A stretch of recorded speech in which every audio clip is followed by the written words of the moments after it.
Hi, my name is Jody Boyer, and I'm coming to you live from my classroom, teaching in a mask and having this crazy mask here at my desk. I thought I'd keep it real for my presentation, Tips and Tricks for Remote, Hybrid, and In-Person Visual Art. Today I'm going to talk to you about 6 different areas that can be helpful for tips and tricks: preparation for multimodal learning, tech setup at your teaching station, tools and tips for creating art, tools and tips for instruction, tools and tips for both formative and summative assessment, and remembering relevance and relationships.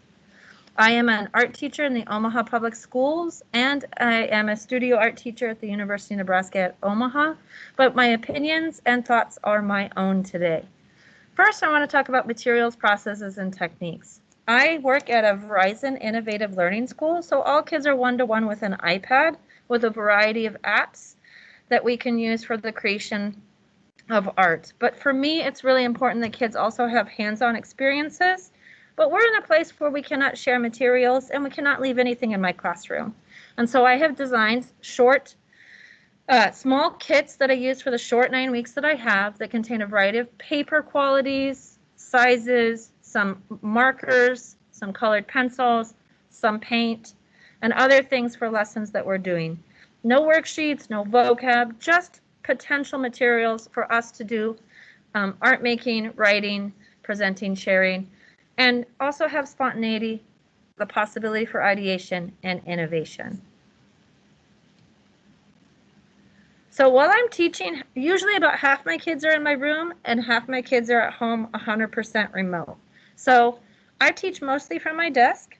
I have 3 monitors attached to my Surface. I have my Surface, a second monitor, and a Promethean board that the students see in my room. And then I also have an iPad that's usually on my Dewey Station, functioning as an Elmo or to share out things in apps.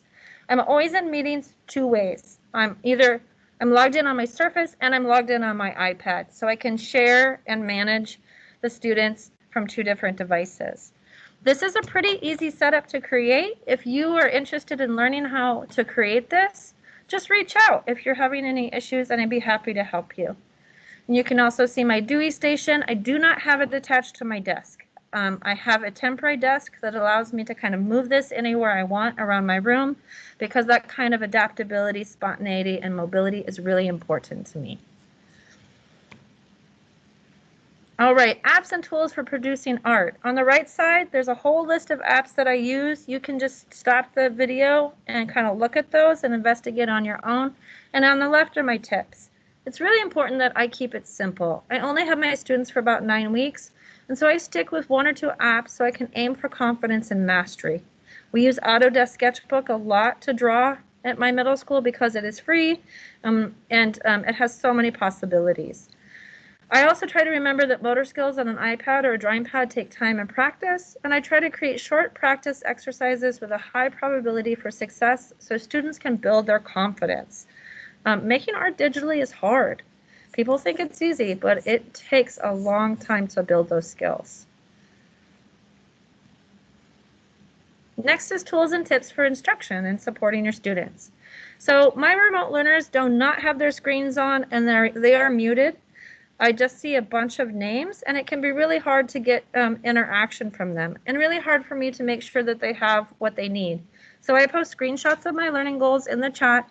I post screenshots of slides that are important in the chat, and this allows the students who are distracted, taking care of brothers and sisters, or who arrive late, to go to the chat and see what I've already done and kind of self-teach themselves. It helps them be successful. I use emojis a lot and GIFs a lot as a quick response from the students, because I find the students really don't want to unmute and talk. They're very shy, and that's okay. We can communicate with them in 21st century ways. And then I write summaries of things that I need them to understand in the chat, read them out loud to them, and make sure that they communicate with me by liking the post or posting a question if they have any questions to clarify. And that's been working really successful for me. It's been very successful. Okay, tools and tips for instruction. So I like to create PDFs that have kind of numbered steps for processes and techniques, so the students know how to do something, and then they have a document that they can go back to. I also like to record videos of my instruction for them to access later. And when I put the videos into the LMS, I'm trying to give little timestamps where each little chunk of knowledge is so that they can speed through if there's just a certain part that they need to see. For ideation and concept development, I try to create choice boards for students. And then I try to also have ongoing research projects or skill sheets for those early finishers. So if they do get something done, they can go work on something else without needing me, since it's so hard to do these two types of classrooms at once. You can also try stations. Some teachers are really successful with stations, having remote kids do one thing, in-person kids do another, and then have them switch. Okay, so these are some of the apps that I use to support my instruction: Mentimeter, Padlet, Nearpod, Kahoot, Quizzes, WooClap, Flipgrid, and ClassKick. I've tried all of these out. The ones I like the best are Padlet, Nearpod, Kahoots. Kids love Kahoots, and Flipgrids. But I just wanted to throw these out there at you so that you had these tools to investigate. My tip for using tech for formative and summative assessment is to really keep it simple and stick with a system. So for me, informal checks are done through Padlets or posting in the chat. Formatives that are graded and summatives that are graded are Teams assignments. I make the descriptions of the assignments very specific so they know, and I tell them whether it's formative and summative right there in the description. I also reteach how to photograph artwork every single time because kids forget, and I get all these fuzzy, weird photographs. And then when I'm grading, I use the speech to text feature a lot because it works faster for me and it lets me get more done. So if you're not using the speech to text feature, try that out and see if that helps you with giving descriptive feedback through your learning management system. That's my 7-minute timer. I just have 3 more slides, so I'm going to go for it. Okay, last is relationships and relevance. Remember that care, love, and safety need to come first in this environment, okay? When we had office hours, I had this young man that came every single day, and sometimes it would just drive me crazy because I did not feel like I had the emotional energy to give anymore. And then I remembered on Hat Day that this is why I'm here. I'm here for these kids. I'm here to make sure that they know that they're heard, they're loved, and they're supported. We're in the middle of a pandemic, and they need us to be present for them because we are the grown-ups. This is hard, but it's harder for them. No matter how hard it feels for us, believe me, it is harder for them.